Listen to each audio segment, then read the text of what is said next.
السلام عليكم. هذا القطاس منانو من سوريا، من ريف إدلب.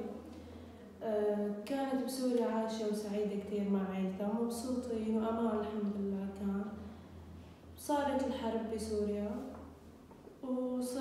بلشت المعاناة يعني، وانقصف بيتي. انقصف بيتنا. أول شي كنت عند أهلي يعني ماني متجوزة، بعدين تجوزت يعني بالحرب بالنزوح تجوزت.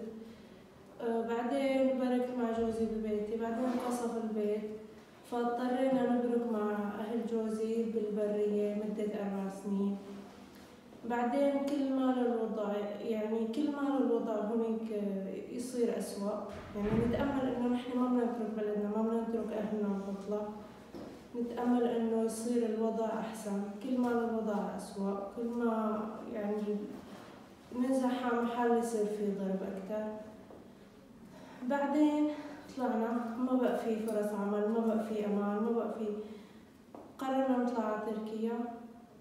أخذنا شوية مصاري، أخذنا من أقربائنا، يعني أخذنا مبلغ كبير يعني لحسنا نطلع على تركيا.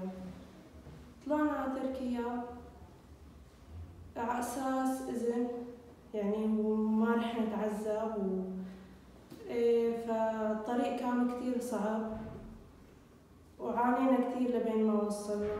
ضلينا شهر على الحدود متشنجطين، برد، الدنيا برد، ولا في أكل ولا في شرب.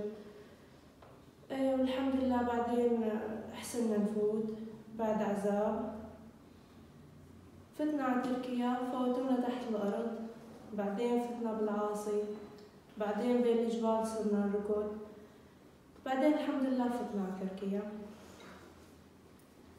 والحمد لله تركنا أهلنا، يعني تركنا بيوتنا، وتركنا إنه هاي أصعب شيء، الإنسان يترك أهله ويترك بيته ويترك كل شيء ويمشي ويجي على بلد ما إله فيها حدا. بس الحمد لله يعني هون إنه الشغلة الكويسة إنه راحة وأمان، بتأمني على زوجك إذا راح شغله، بتأمني على ولدك إذا راح المدرسة. الحمد لله يعني هون إنه أحسن من سوريا بشوي، إنه من ناحية الأمان من ناحية كذا، بس البني آدم ما بلاقي أحسن من بلده وبيته، وإنه ترك أهله. هاي الشغلة لحالها بتكفي. والحمد لله هلا إنه عم نسعى ونشتغل أنا وجوزي مشان نحسن وضعنا، والحمد لله عايشين ومبسوطين. هلا مرتاحين شوي أحسن من سوريا، بس بتضل حزة بقلبنا إنه أهلنا وبلدنا وأخواتنا وأحبابنا كلهم تركناهم وجينا مشان مستقبل أولادنا، مشان الأمان، مشان يعني نأمن عيشة كويسة لأولادنا. الحمد لله ماشي الحال هلا تمام.